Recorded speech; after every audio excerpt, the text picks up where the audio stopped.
Yellowstone is now home to thousands of bison.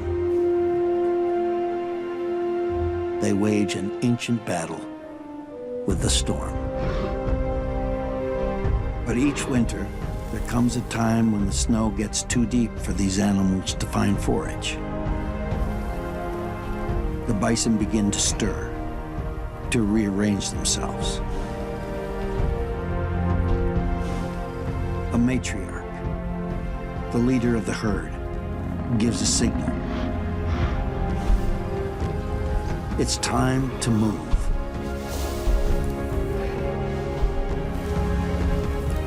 Guided by instinct and experience, the bison fall into line to follow her trail. This is the beginning of their migration. The numbers are staggering. Over 1 million wildebeest and thousands of zebras drive forward in a never-ending search for food and water. Their pathways indelibly etched into the landscape. Their epic journey takes place in East Africa. A migration loop through Kenya and Tanzania of about 600 miles. Two mighty rivers intersect their route, and the herds have to cross. Crocodiles have 1 month to capitalize on this feeding opportunity. Then the migration moves on, gone from the rivers for another year. Each river has a distinct personality. The Grameti is narrow, slow-flowing, and irregular. It's a bit of a chameleon, changing with the seasons and promising surprises around each bend. It's tough to hunt here. Crocodiles in this neighborhood must be hardworking and flexible to master the different hunting strategies required of each zone. Things are different on the Mara. This is where the privileged live. A fast-flowing, deep river with steep banks, the Mara is consistent along its entire course. Wherever the wildebeest choose to cross, the zones are the same.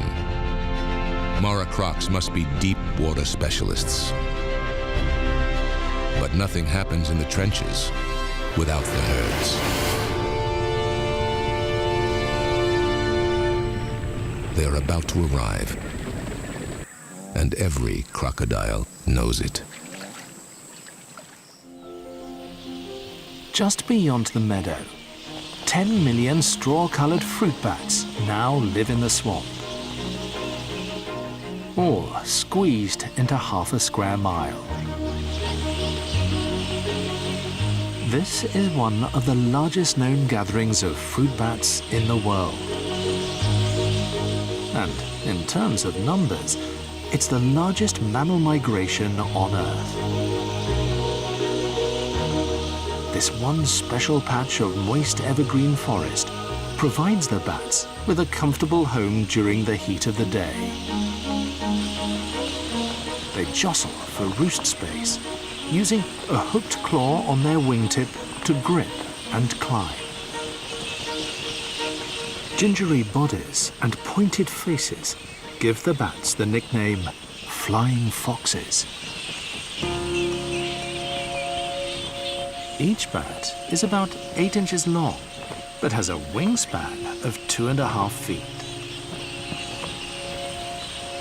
The wings are formed from a membrane of skin, crisscrossed with a network of hair-thin muscles which control stiffness and shape.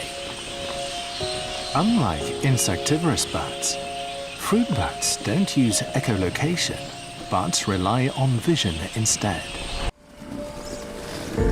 This small buffalo calf, just 4 months old, follows his mother through Zambia's Luangwa Valley. He's part of a huge herd, 1,000 strong, made up of 50 families, all sticking together for protection. There's safety in numbers, but keeping such an enormous group together is hard work. Getting separated could be disastrous, especially for the young buffalo. But the herd has a strategy to maintain cohesion. A few go up front as trusted pathfinders, leading the others to fresh grass and water. These aren't necessarily the most dominant or oldest animals, but it's always the same select few that take on this role. Where these buffaloes go, the others follow.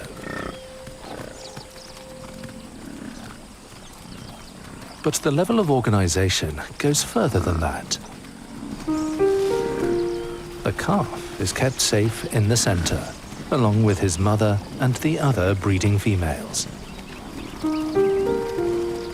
More expendable bachelor males and the sick or injured are pushed to the periphery. Like the pathfinders, those on the edges are always on the alert. And they've spotted danger. A lion is stalking the animals at the tail end of the herd. When one buffalo runs, herd mentality kicks in, and they all make a move.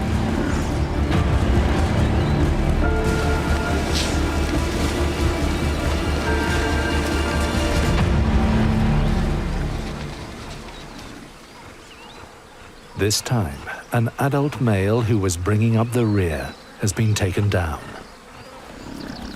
But the calf is safe. The herd strategy has worked well. By saving the young ones, the future of the group has been safeguarded. These are the Oyamel fir forests of central Mexico. This unique alpine habitat is a relic from a time when the earth was cooler and wetter. Now, only 2% of the original fir trees remain.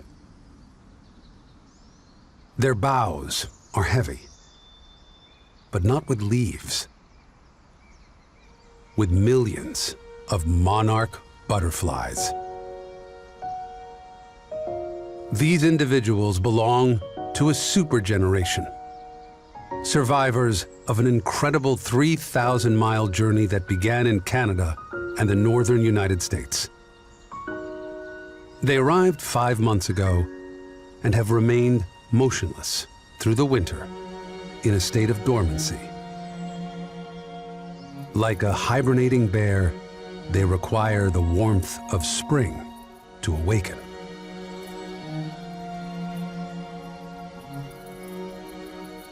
As the sun's first rays strike, there's no time to waste. They take to the skies in the millions, all synchronized to find a mate. For the females, there's no shortage of options. But for a male monarch in Mexico, finding a partner means the ultimate sacrifice. Whether the males succeed or not, it's their last week on Earth.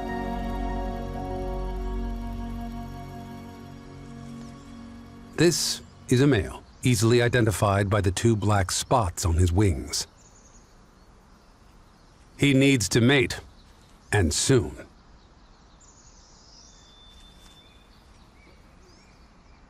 His luck is in. A female. And she's alone.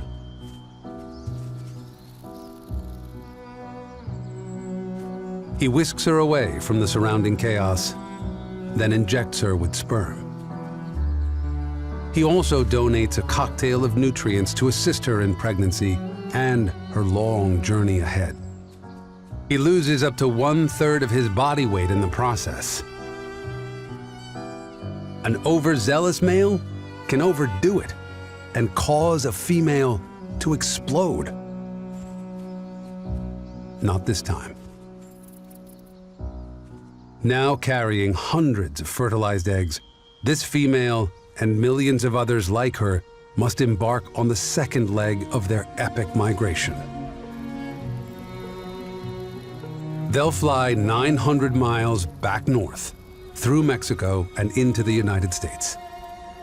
There, they'll find food and a safe place to lay their eggs, which will give rise to the next generation to continue the journey north. As for the male, his journey ends here. His mate has literally sucked the life out of him. But his great-great-grandchildren will be the next super generation. The ones strong enough to fly 3,000 miles back to these ancient fir trees of Michoacán. The manatee. These gentle giants can't tolerate water temperatures below 68 degrees for very long. They move inland, seeking out the warmth of Florida's natural springs. The hot spot on the Gulf Coast is the Crystal River, where hundreds gather each winter. It's a similar story over on Florida's Atlantic coast, but it takes a little more work to get to the springs from here. This female left the ocean behind a couple of days ago. She's on a journey through rivers, lakes, and canals to reach a winter Shangri-La, deep in the heart of the state. It's more than 100 miles inland to reach the warm water springs. But she has no choice. If she remains in the ocean, she could develop hypothermia and die.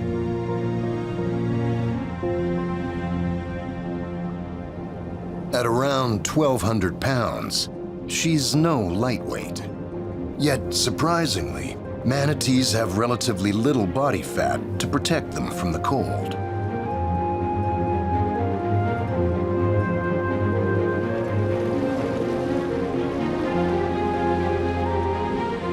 On the third morning of her journey, she reaches her destination. Silver Springs State Park. It has a mystical beauty in winter.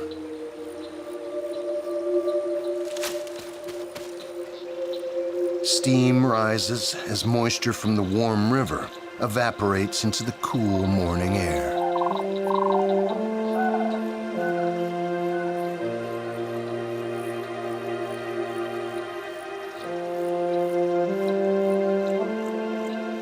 Millions of gallons of pristine water from the springs feed into the Silver River every day.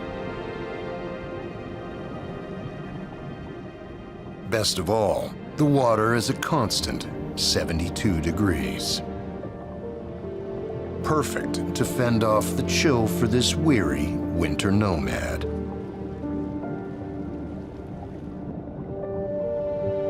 Here, she can rest and eat her fill of aquatic plants until spring calls her back to the ocean.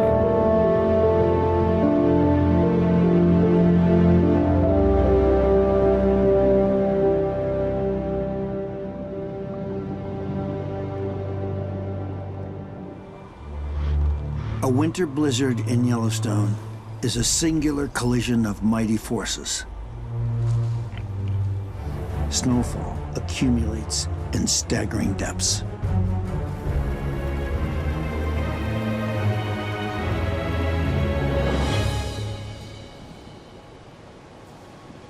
Few species are prepared to withstand these conditions.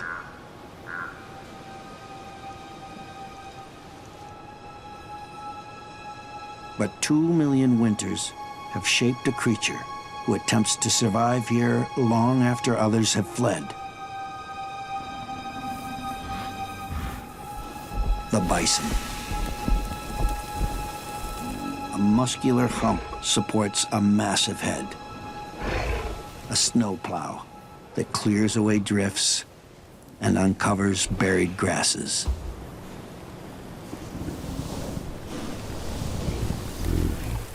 dense coat and layers of fat stave off the punishing wind and cold. These beasts carry winter with them, every step. They're the descendants of survivors from a past world. The conquest of the continent nearly spelled the extinction of their species. In the 1800s, as America expanded westward, herds that numbered in the tens of millions were slaughtered. By the late 19th century, only a few hundred bison remained. The last free-roaming herd lay hidden in a remote valley in Yellowstone.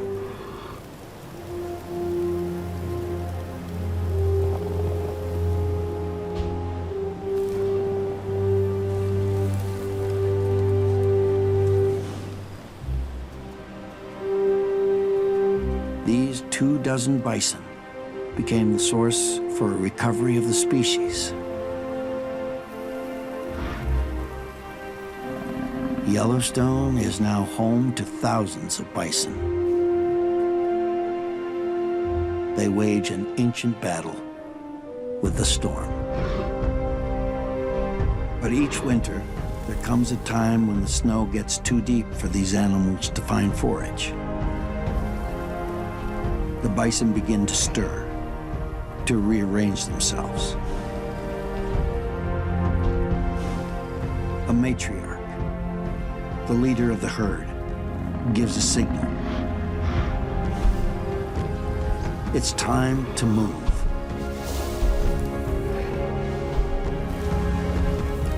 Guided by instinct and experience, the bison fall into line to follow her trail. This is the beginning of their migration.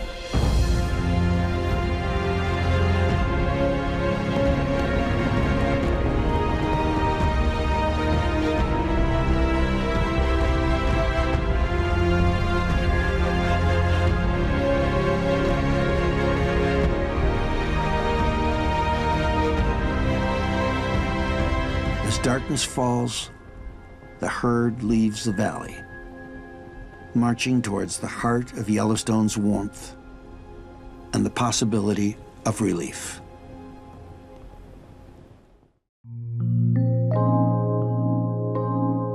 A flock of pelicans creates a wave of motion and sound. They signal the true wealth of the Isimangaliso Wetland Park. The park supports 500 bird species, including flamingo. At least 48 avian species call it home. It's their breeding ground. Here, migratory birds stock up on rich shrimp and mollusks on the mudflats before heading back out on what is known as the East Coast Flyway.